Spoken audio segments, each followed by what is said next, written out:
You snap awake in the dark, heart pounding. You grab your phone, 3:07 a.m. The familiar dread creeps in. Why am I awake? I'll be broken tomorrow. But for 99% of human history, this moment was as normal as the sunrise.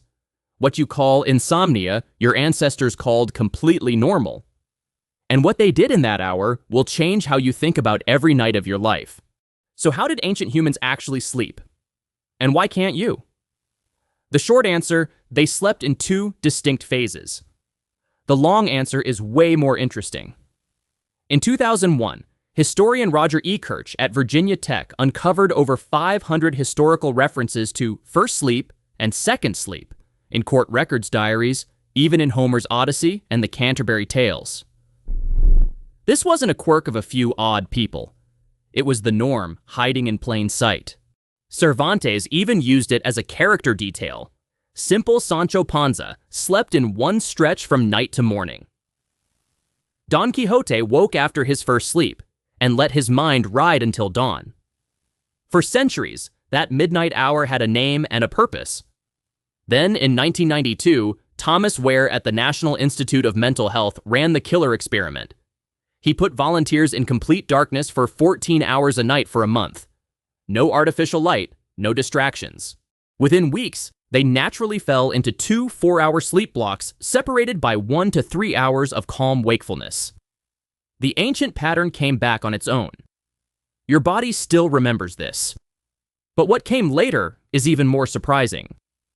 During this middle-of-the-night wakefulness, Wehr's participants had elevated levels of prolactin, a hormone that induces deep calm similar to the post-orgasmic state. In the past, people used this time for prayer, quiet conversations, sex, and dream interpretation. Imagine that. Your 3 a.m. wake-up isn't a curse. It's a window into a different kind of consciousness.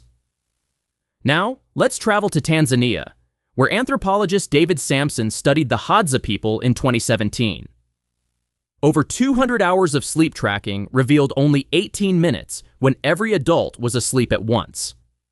Different chronotypes meant someone was always awake, acting as a natural sentinel. Scientists call it the night watch version of the grandmother hypothesis. Your grandparent who wakes before dawn isn't broken. That's your tribe's night guard, still on duty. But if this pattern is so natural, what were people actually doing awake in the dark? The answer glows in the flicker of a flame. Polly Wiesner's 2014 study of the Jew Huanzi Bushman showed that daytime talk was mostly economics and gossip. But at night, most firelight conversation turned to stories. Night was the storytelling hour, the bonding hour. The campfire, burning in Wonderwerk Cave in South Africa, roughly 1 million years ago, defined the human night. Then, artificial light attacked the dark.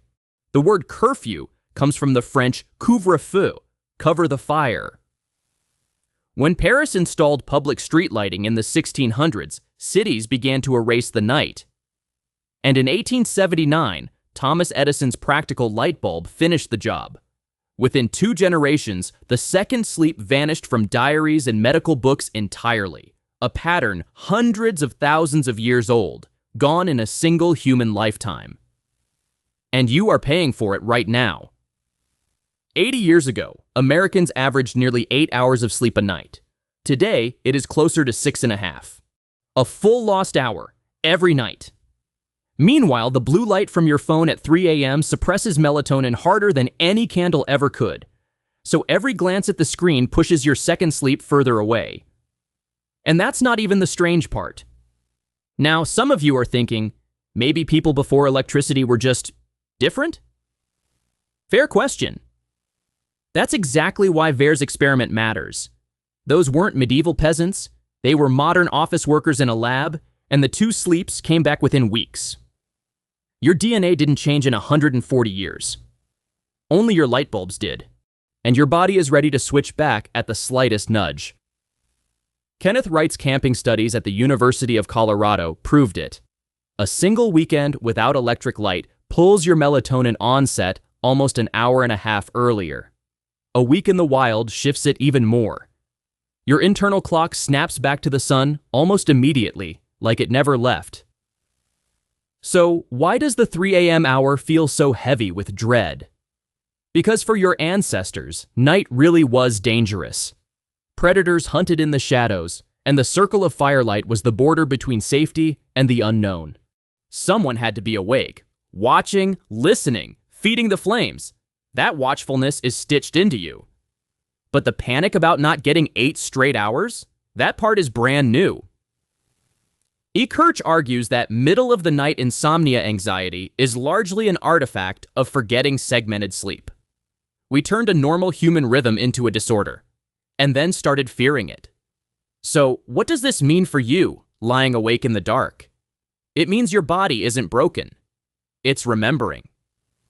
Instead of fighting that hour, what if you used it the way humans always did?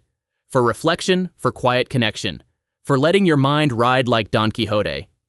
You might be the first generation in human history to treat waking at night as a disease. Your body never forgot the old way. Maybe tonight you'll recognize that hour for what it is. Not insomnia. Your oldest inheritance checking in. And the darkness itself. The thing your ancestors filled those waking hours watching for. Why it still scares you is an even older story.